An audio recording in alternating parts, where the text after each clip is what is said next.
Ça y est, le gouvernement de Michel Barnier a été renversé par une motion de censure. Ça veut dire que le projet de loi de finances 2025 ne verra pas le jour tel qu'il a été rédigé et amendé aujourd'hui. Je vous propose donc d'évoquer les impacts immédiats concernant le marché de l'immobilier à partir du 1er janvier 2025. Quels changements vont avoir lieu et qu'est-ce qui ne va pas changer au final? Sachant qu'il va bien sûr y avoir un nouveau gouvernement et donc un nouveau projet de loi de finances dans quelques temps. Et je vous donnerai donc mon avis et les futurs amendements probables dans ce futur projet de loi de finances. Allez, c'est parti.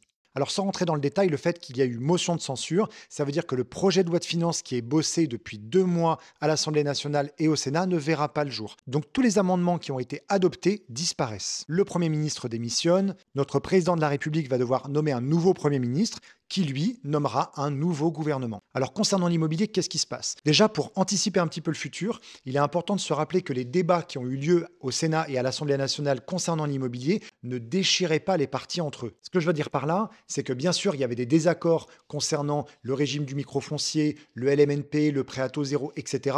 Mais ça restait des désaccords de détail concernant les amendements. En gros, tout le monde était d'accord sur le constat. Ce qui a véritablement amené à cette motion de censure, c'est pas l'immobilier, c'était plutôt la taxe sur l'électricité, le déremboursement de certains médicaments, la réforme des retraites ou encore certaines taxes sur les plus riches qui n'ont pas été adoptées. L'immobilier, c'était un sujet important, mais pas clivant. Ça veut dire que nous verrons de nouveau apparaître certains amendements qu'on a vus lors de ce projet de loi de finances, j'en suis certain. Donc pour commencer, voici ce qui a été définitivement adopté, c'est-à-dire peu importe la motion de censure et le fait que le projet de loi de finances ne soit pas passé, il y a bien une loi qui a été adoptée, c'est la loi anti-Airbnb. Celle-ci ne faisait pas partie du projet de loi de finances, c'était une proposition de loi transpartisane, donc c'est-à-dire que c'est différents partis qui ont travaillé sur une loi suite au constat qui a été fait par la députée Anna Higlemer et Enyaki Echaniz sur l'état du marché locatif et les incohérences fiscales entre les régimes. Cette proposition de loi a démarré déjà l'an dernier et a été définitivement adoptée au Parlement le 7 novembre. Et pourquoi cette loi ne dépendait pas du projet de loi de finances?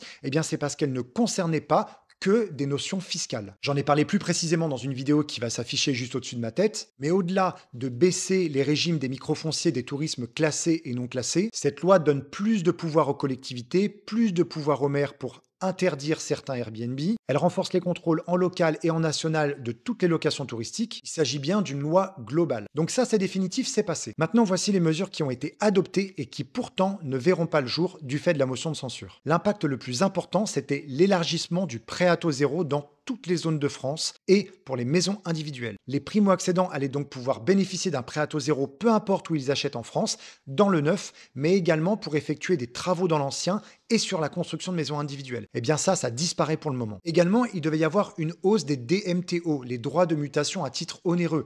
Donc le gouvernement permettait à chaque département de pouvoir augmenter de 0,5% ce qu'on appelle les frais de notaire, donc les frais d'acquisition, dans les départements dans lesquels ils en ont besoin. Eh bien ça aussi, pour le moment, ça disparaît. Donc pas d'augmentation de frais de notaire à partir du 1er janvier. Un autre amendement très important qui a été passé, c'est la réintégration des amortissements dans le calcul de la plus-value pour les loueurs meublés en non professionnel au régime réel. Pour certains, ce que je raconte, c'est du charabia, mais cet amendement avait un impact majeur sur la taxe sur la plus-value des loueurs meublés non professionnels. Et elle concernait tous les LMNP, sauf les achats en résidence de service, donc résidence étudiante, résidence senior. Il y avait également une exonération des droits de mutation pour les dons familiaux, c'est-à-dire des parents qui voudraient par exemple donner jusqu'à 100 000 euros à un enfant pour qu'il puisse acheter sa première résidence principale, dans le neuf ou dans l'ancien, et effectuer des travaux. Ils auraient été exonérés de droits de mutation, ça saute aussi. Bien sûr, les dérogations concernant la non-location des passoires thermiques à partir du 1er janvier 2025, vous savez que tous les appartements en note G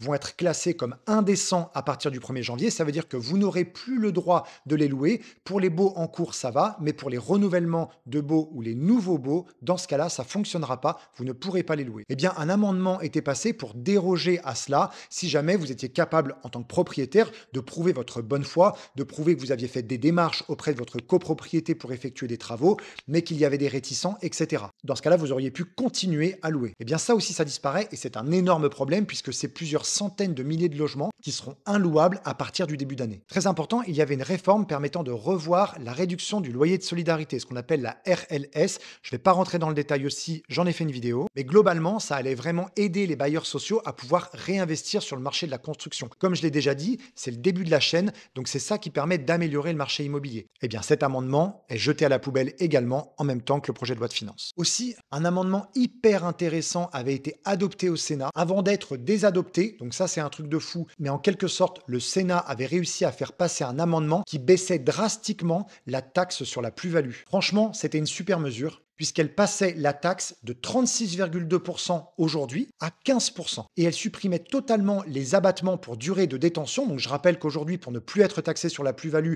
quand ce n'est pas notre résidence principale, il faut attendre 30 ans. Et bien là, ça disparaissait et il y avait un autre calcul qui était mis en place. Je ne vais pas rentrer dans le détail, mais un calcul qui était basé sur l'érosion monétaire. Et il était très cohérent, très intéressant. Eh bien, cet amendement aurait inversé la tendance et aurait permis à des propriétaires qui aujourd'hui sont réticents de vendre parce qu'ils sont encore trop taxés sur la plus-value de les mettre sur le marché et potentiellement de baisser leur prix parce que leur taxe est largement amoindrie. Eh bien, après que cet amendement ait été adopté au Sénat, le ministre des Comptes publics a fait passer un amendement permettant de supprimer certains amendements adoptés. Bon, ça s'appelle pas un 49.3, mais vous voyez, on n'est quand même pas très loin. Et ce jour-là, il a indiqué que cet amendement concernant la taxe sur la plus-value était trop avantageux et après un vote, il y a eu suppression. Alors quel est l'impact? Eh bien pour les primo-accédants qui avaient pour projet de faire construire une maison individuelle ou bien d'acheter un bien immobilier neuf, notamment dans une zone détendue, je parle également des zones tendues et détendues dans une vidéo qui va s'afficher au-dessus, je vous invite à la consulter, eh bien ils auraient eu le droit à un prêt à taux zéro.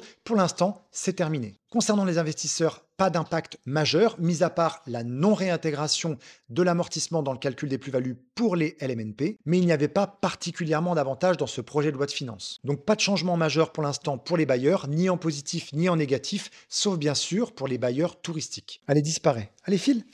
Le marché de la construction de maisons individuelles et d'immeubles va donc continuer à souffrir, mais ça veut évidemment dire qu'il y a de grosses opportunités pour les acheteurs sur ce début d'année. Une fois que le nouveau gouvernement sera constitué, il va y avoir un nouveau projet de loi de finances. Je suis certain que le prêt à taux zéro va de nouveau être mis sur la table, puisque c'est un sujet majeur. Je pense que les aides qui concernent les bailleurs sociaux reviendront également. Concernant les investisseurs immobiliers locatifs, le sujet de la réintégration des amortissements dans le calcul de la plus-value pour la LMNP sera de nouveau sur la table. Et selon le type de gouvernement qu'on va avoir, je pense qu'il y aura plus d'aides concernant la location longue durée. Par exemple, le fait de rehausser le régime du microfoncier de 30% à 50% n'est pas passé pendant ce PLF, mais peut passer pour le prochain. Concernant la modification du régime des plus-values, les amendements pour sa réforme reviennent absolument tous les ans. Donc il serait temps cette fois-ci de voter définitivement un changement. Pendant ce premier semestre 2025, il va aussi y avoir très certainement des propositions de loi transpartisanes, comme ça a été le cas pour le Airbnb, mais cette fois-ci, ils vont se pencher véritablement sur l'investisseur locatif, que ce soit dans le neuf ou dans l'ancien. Ça a été un engagement du gouvernement actuel,